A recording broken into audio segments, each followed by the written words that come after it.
신학자 폴 틸리는 그에 져서 존재의 용기라는 책에서 세 가지 인간의 불안에 대해서 말합니다.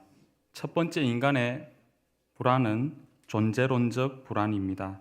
이것은 운명과 죽음의 불안을 뜻합니다. 운명과 죽음의 불안은 어찌 보면 피조물인 우리들에게는 가장 기본적이고 보편적이며 도저히 피할 수 없는 것입니다. 사람은 누구나 죽음에 대한 두려움을 가지며 살아가지 않습니까? 그래서 사랑하는 사람을 일찍 잃은 경험이 있는 사람은 존재론적 불안을 가지고 살아갑니다. 두 번째 인간의 불안은 목적론적 불안입니다. 이것은 공허함과 무의미함의 불안을 뜻합니다. 도대체 우리 인생이 어디서 와서 어디로 가는가? 이 질문에 대한 고민이 있는 것입니다. 세상을 살아가는 사람들이 저마다 인생의 목표와 꿈이 있는데 과연 이 꿈이 이루어질 수 있는 것인가? 또 잘 내가 가고 있는 건가? 누구도 앞날을 예측할 수 없기 때문에 이러한 목적론적 불안을 가지고 살아가는 것이죠. 인간의 세 번째 불안은 도덕적 불안입니다. 이것은 정죄와 죄의식의 불안을 뜻합니다. 철학자 칸트가 인간은 도덕적 존재이다는 유명한 말을 남겼는데 사람이기에 양심에 대한 도덕적 불안을 가지고 있습니다. 수고하고 땀을 흘려도 내가 바른가? 이런 질문을 늘 하게 되는 겁니다. 이처럼 죽음과 목적론적 불안과 죄에 관련된 도덕적 불안을 가지고 이 세상을 힘겹게 살아가고 있는 존재가 바로 우리 인생이라는 것이죠. 우리들도 이 세 가지 불안을 늘 가지며 살아가고 있습니다. 아니, 이 세 가지 불안뿐이겠습니까? 우리가 살아가면서 맞이하게 되는 이 세 가지 이외의 다양한 문제들로 인해서 두려워하며 낙심하며 살아가고 있지는 않습니까? 오늘 이 시대를 살아가고 있는 많은 사람들이 두렵고 힘들고 불안하다고 말합니다. 이 시간 함께 읽은 마태복음 본문의 14장 22절 이하의 말씀은 이처럼 불안하고 두려워하고 힘들어하는 저와 여러분에게 우리 주님께서 주시는 위로의 메시지입니다. 보리떡 5개와 물고기 2마리로 장정만 5,000명을 배불리 먹이신 예수님께서는 기도하러 따로 산으로 올라가시고 제자들은 갈릴리 바다 건너편 게네사렛 지역으로 갔습니다. 지형상 갈릴리 바다는 사방이 산으로 둘러싸여 있고 또 갈릴리 바다와 골란 고원 사이에는 1200m라는 높이차가 있기 때문에 갑작스러운 돌풍과 바람이 자주 일어났다고 합니다. 평소에는 물결이 잔잔한데 한번 휘몰아치면 감당할 수 없었던 것이죠. 그런데 오늘 본문 말씀에 기록된 바와 같이 제자들이 예수님을 떠나 그 갈릴리 건너편으로 가는데 육지에서 술이나 떠나서 약 5km 정도 되는 거리에 바다 한복판에서 풍랑을 만나게 된 것이었습니다.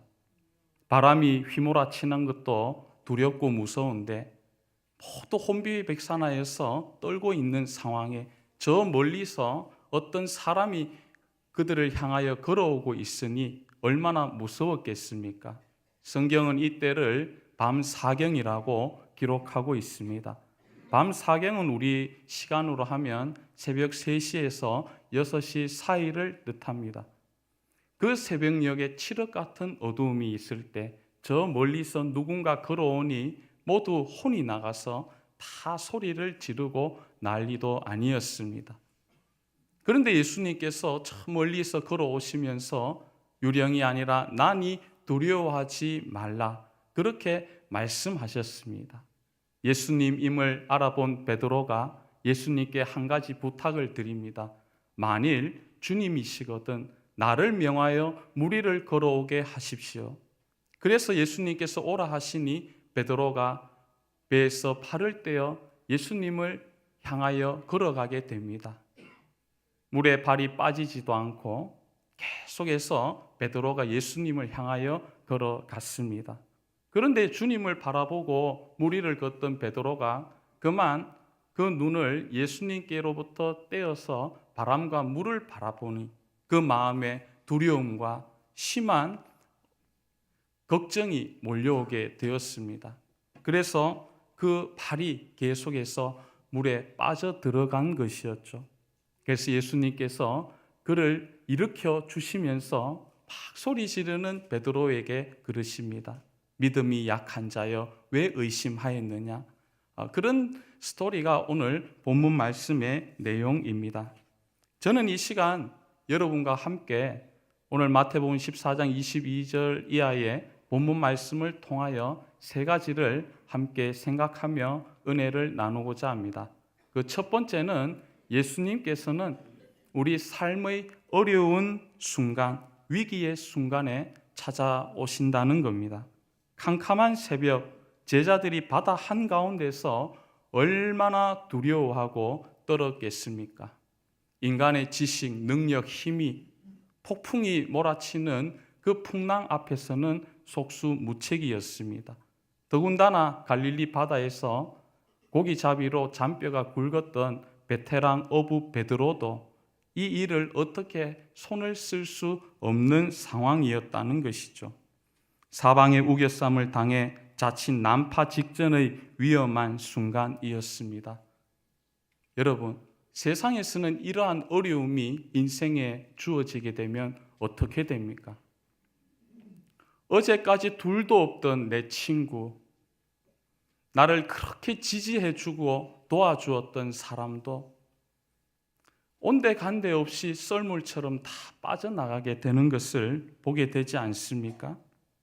내가 돈 벌고 탄탄대로 성공의 길을 걷고 이름을 드높이고 높은 자리에 있고 잘 되어서 형통할 때는 사람들이 많습니다. 인생의 전성기를 맞을 때 나를 외면하는 사람이 어디 있겠습니까? 밥 먹자는 사람도 많고 만나자는 사람도 많고 찾아오는 사람이 많지만 당장 사업에 어려움이 찾아오고 몸에 병이 들고 직장을 잃거나 인생의 시련을 당하게 되면 언제 그랬냐는 듯이 발걸음이 다 끊어지게 되는 것이죠. 모두 자기 짐이 무겁기 때문에 외면하기 마련입니다. 다 떠나갑니다. 구약 성경에 동방의 최고 부자라고 기록되어 있던 욥도 그렇지 않습니까? 욥이 평안하여 잘 살다가 갑자기 어려움이 몰려오게 되었죠. 자녀들이 죽었습니다. 자기가 가지고 있는 재산을 다 잃었습니다. 나중에는 본인의 건강까지 다 잃고 몸이 너무 가려워서 기왓장으로 몸을 다 피가 나기까지 긁는 비참한 상황에까지 빠지게 되었던 것이죠. 어려움 당하니 아내가 욥을 버리고 떠나지 않습니까? 욥의 아내가 욥을 떠나면서 했던 말이 이것입니다. 하나님을 욕하고 죽으라. 사람은 그렇습니다. 안 되면 떠납니다. 버립니다. 외면합니다. 아는 채 하지 않습니다. 요즘 우리 사회도 얼마나 많이 버리는 사회가 되었습니까? 한평생 가족을 위해서 땀과 피와 눈물을 흘린 가장들이 실직하고 몸에 병이 들고 인생의 위축을 당하게 될 때 예전에는 가정에서 어려움이 있으면 끝까지 인내하고 힘들어도 잘 참았습니다. 부부싸움을 하거나 속상한 일이 있어도 이것만 견디면 좋은 날이 올 거야. 그런 희망과 소망을 가지고 살았는데 이제는 버리는 사회가 되었다는 거죠. 가정을 뛰쳐나갑니다. 학교를 뛰쳐나갑니다. 모두 다 인생에 무거운 짐이 있으니까 외면하고 짐지기 싫다는 것이죠. 떠납니다. 그래서 많은 가정들이 우리 사회에서 붕괴되고 있는데 참 안타까운 일이 아닐 수 없습니다. 그러나 사랑하는 여러분, 우리 주님은 그렇지 않습니다.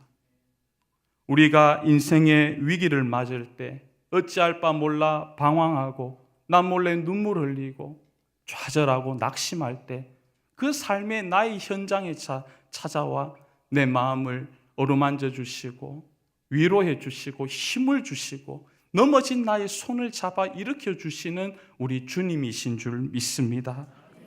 어두운 새벽의 물결로 고난을 당한 제자들을 찾아오신 예수님을 만나면서 제자들이 얼마나 마음의 평안을 되찾았겠습니까? 사랑하는 여러분, 풍랑으로 2000년 전에 그 갈릴리 바다 한가운데서 어려움을 당했던 제자들을 친히 찾아가셨던 우리 예수 그리스도께서는 오늘 이 시대 불안하고 어려운 이 대한민국 한복판의 현장에서 살아가고 있는 저와 여러분을 반드시 찾아오실 줄로 믿습니다. 주님은 내가 아플 때, 우리 가정에 해결하기 어려운 문제가 있을 때, 큰 위기의 순간에 찾아오십니다. 그 주님께서 우리와 함께 하시기에 우리는 아무리 장애물이 있고 어려움이 있다 할지라도 그리스도 예수 안에서 넉넉히 힘을 얻으며 감당하게 될 줄로 믿습니다. 두 번째, 예수님을 바라볼 때 우리는 무리를 걷는 기적을 경험할 수 있습니다. 본문 28절에서 예수님을 본 베드로가 한 가지 요청을 드리죠. 만일 주님이시거든 나를 명하여 무리를 걸어오라 해 주십시오. 오라 하시는 주님의 음성에 용기를 얻어서 베드로가 발걸음을 내딛습니다. 주님을 정면으로 바라보면서 걸어가는데 너무 신기한 일이 일어났습니다. 발이 물에 빠지지 않는 겁니다. 한편으로는 신기하면서도 한편으로는 베드로가 얼마나 놀랐겠습니까? 쫙 걸어가는 것이죠. 정말 역사에 없는 일이 일어났습니다. 무리를 걷는 베드로, 여러분 머리에 떠올려지십니까? 상상이 되십니까? 믿기지 않죠? 그렇습니다. 예수 그리스도를 바라보며 믿음으로 앞을 향하여 나아가는 사람은 무리를 걷는 이러한 놀라운 기적을 2017년 올 한 해에 체험하게 될 줄로 믿습니다. 여러분, 베드로만 되는 것입니까? 그렇지 않습니다. 많은 사람들이 2000년 전에 성경의 인물들만 그런 기적과 놀라운 은혜를 체험하지 오늘 이렇게 과학기술이 발달된 시대에서 어찌 그러한 일이 일어나겠느냐고, 다 돼도 나는 안 될 거라고 많이 생각하지요. 그렇지 않습니다. 하나님은 사람을 차별하지 않습니다. 누구든지 예수 그리스도를 표대로 향하여 그분을 나의 주님으로, 나의 의지, 나의 힘, 나의 능력으로 삼고 예수 그리스도를 바라보며 나아가는 그 사람에게는 무리를 걷는 기적을 경험케 하십니다. 2000년 전 그때만 되는 것입니까? 그렇지 않습니다. 예수 그리스도의 능력은 어제나 오늘이나 영원토록 동일하니라고 히브리서에서는 말씀하고 있습니다. 이러한 기적은 2000년 전에도 있었고 지금도 있고 앞으로도 있을 것입니다. 놀라운 역사를 이루신 주님께서는 저와 여러분의 삶의 자리에서도 동일한 역사를 이루고 싶어 하십니다. 그래서 우리는 도울 힘이 없는 인생이나 세상을 의지하지 말고 능력의 주님, 은혜의 주님을 바라보고 의지해야 할 것입니다. 시편 146편 3절에서 5절 말씀에 귀인들을 의지하지 말며 도울 힘이 없는 인생도 의지하지 말지니 그의 호흡이 끊어지면 흙으로 돌아가서 그날에 그의 생각이 소멸하리로다. 야곱의 하나님을 자기의 도움으로 삼으며 여호와 자기 하나님에게 자기의 소망을 두는 자는 복이 있도다라고 시편 기자는 말하고 있습니다. 오늘 설교의 제목처럼 오직 예수님만 바라보시기를 바랍니다. 구약 민수기 13장에 가나안 정탐꾼의 이야기가 소개되고 있습니다. 12명의 지파 지도자가 같은 가나안 지역, 같은 거인들을 바라보았는데 그 12명 중에 여호수아, 갈렙 딱 두 사람만 역사의 주인공이 되었던 것이죠. 그 이유가 무엇일까요? 똑같은 환경, 똑같은 사람을 바라보았지만 다른 10명은 그 환경을, 세상을 크게 보았고 여호수아, 갈렙은 하나님을 더 크게 바라보았습니다. 그러니 가나안 시대의 주인공이 된 것이죠. 오늘날도 마찬가지입니다. 많은 사람들이, 특히 우리나라 청년들이 절망하여 아우성치고 있습니다. 젊은이들 가운데 이런 말이 통용되고 있죠. 헬조선, 금수저, 흑수저, 3포, 5포, 7포 세대. 우리 민족 5천년 역사 가운데 건국 이래로 이렇게 발전된, 이렇게 은혜 받은 시대에 이런 절망의 소리가 우리 가운데 넘쳐나고 있습니다. 물론 현실이 어렵다는 것을 부정하는 것은 아닙니다. 어렵습니다. 점점 경쟁은 갈수록 더 치열해질 것입니다. 그리고 우리 인류가 앞으로 맞이하게 될 시대는 제4차 산업혁명 시대입니다. 우리에게 다보스 포럼으로 알려져 있는 세계경제포럼의 창립자인 클라우스 슈밥의 제4차 산업혁명이라는 그 책을 제가 읽어봤습니다. 교보문고에 가니까 베스트셀러였습니다.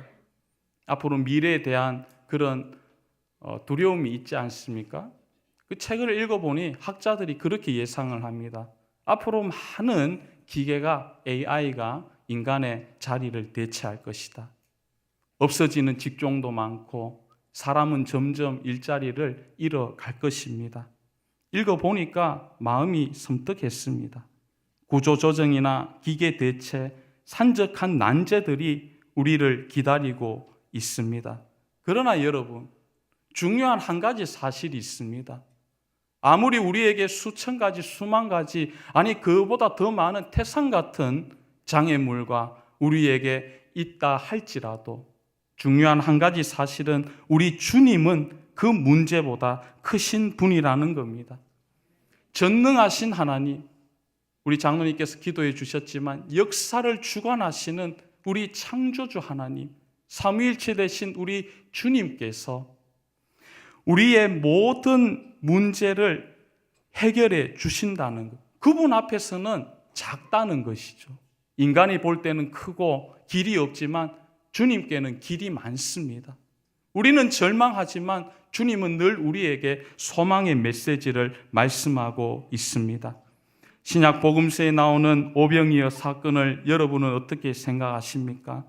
저는 그 사건을 바라보며 주님의 광대하심을 바라보게 됩니다. 아무것도 없는 빈들 광야에서 장정만 5천 명이 먹는 이 경제 문제 쉽지 않습니다. 누가 이 경제적인 문제를 자신 있게 해결할 수 있습니까? 오늘 이 시대도 경제 문제가 난리도 아니지 않습니까? 모두 꺼려하는 어려운 문제입니다. 바로 그때 예수님께서는 한 소년이 가지고 온 오병이어로 난제를 해결해 주셨습니다. 그 주님이 저와 여러분의 목자가 되십니다. 그 주님이 저와 여러분의 보호자가 되십니다.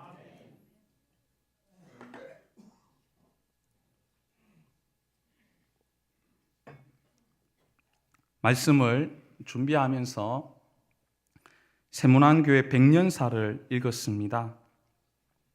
며칠 전부터 읽기 시작하다가 어제 저녁에 다 읽었습니다. 500페이지 넘는 분량이 만만치 않았습니다. 그러나 사명감을 가지고 다 읽었는데요. 130년을 맞이한 우리 교회, 또 100년사에 기록되어 있는 사건들이 참 얼마나 많이 있습니까? 근데 제가 가장 그 스토리를 읽으면서 인상 깊었던 것은 1895년의 제1차 성전 건축이었습니다.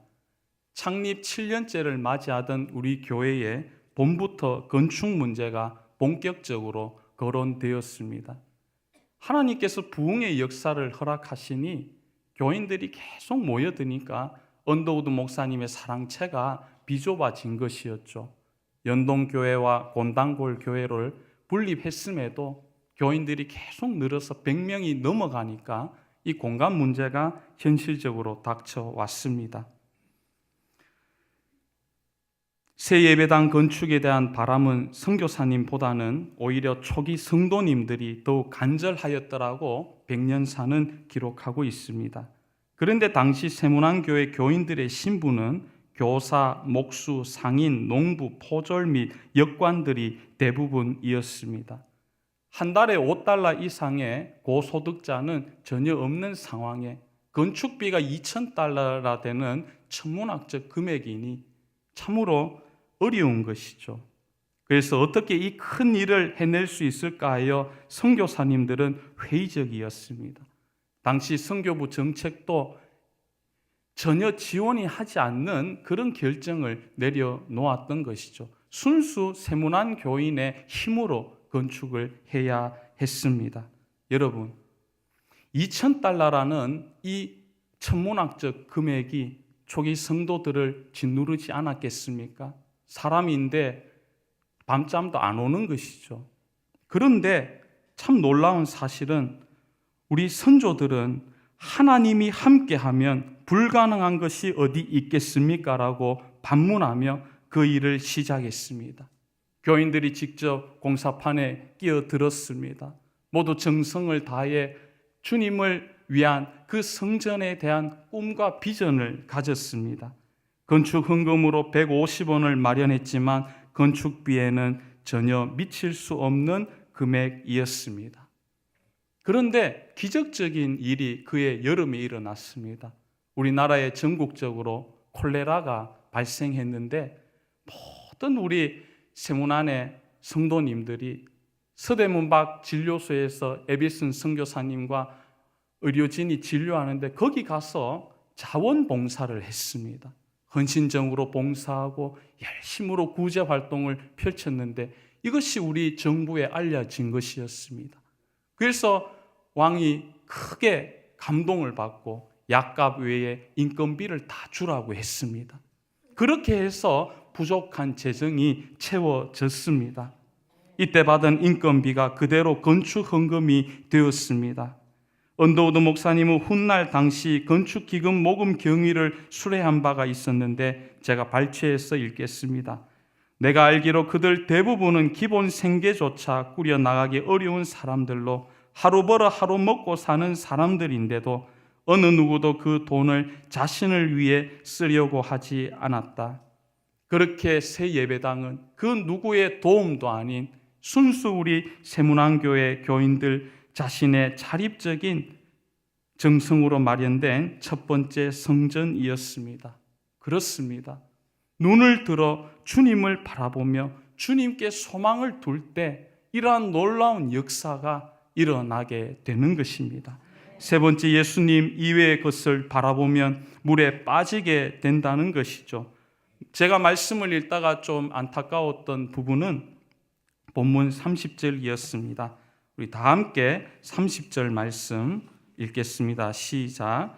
바람을 보고 무서워 빠져가는지라 질러 이르되 주여 나를 구원하소서 하니. 베드로가 예수님만 주목하며 계속 걸어갔더라면 물에 빠지지 않았을 텐데 왜 그랬는지 바람을 보고 물결을 바라보게 되었다는 것이죠. 그러니까 발이 계속해서 물 안으로 빠져들게 되었습니다. 바람을 보면 넘어지게 되고 예수님을 바라보면 무리를 걷고 이것이 우리에게 무엇을 말해주는 것일까요? 어떤 영적 진리가 있는 것일까요? 주님 이외의 것을 바라보고 의지하면 안 된다는 겁니다. 사랑하는 세문안의 성도 여러분, 우리가 조금 성공하고 잘되고 인생의 길이 열렸다고 해서 우리 예수 그리스도와 그의 몸된 교회를 떠나게 된다면 갈릴리 바닷물에 우리 역시 빠져들게 된다는 겁니다. 우리 그리스도인은 오직 예수, 오직 교회입니다. 주의 날 이 거룩한 안식일을 잘 지키고 온 정성을 다해 예배 드리면 모두 어렵다는 2017년도 한 해도 능히 내게 능력 주시는 자 안에서 감당할 수 있게 되는 것입니다. 높고 험한 산 벼랑 끝으로 독수리들이 모여들었습니다.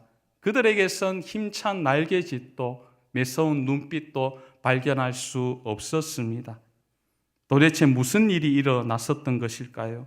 거기에는 날개를 다쳐 느림보가 된 독수리, 짝을 잃어 외로웠던 독수리, 깃털이 빠져 괴롭힘을 당하는 독수리가 모여들었기 때문입니다. 독수리들이 다 신세 한탄을 했습니다.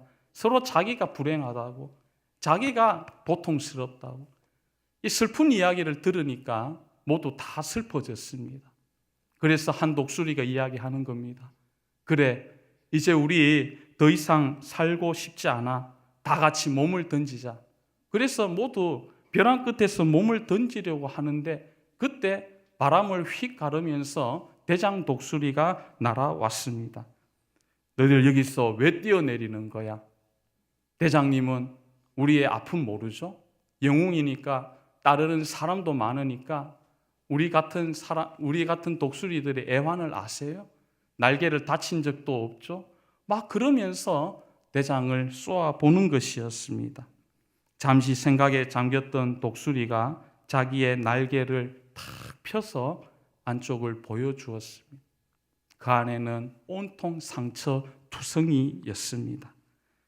셀 수 없는 새들이 핥히고 지나가고 나뭇가지에 찢기고 사냥총에 맞았던 상처였습니다.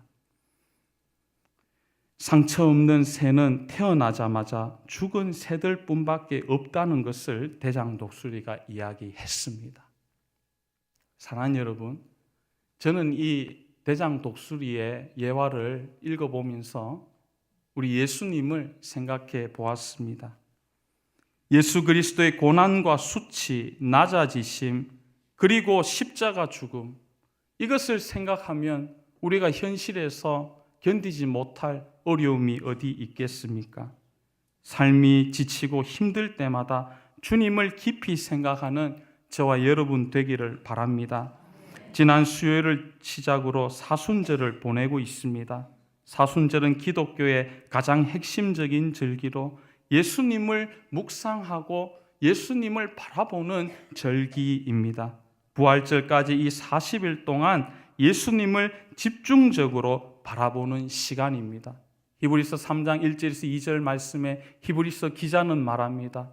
우리의 대사도이시며 제사장이신 예수를 깊이 바라보라.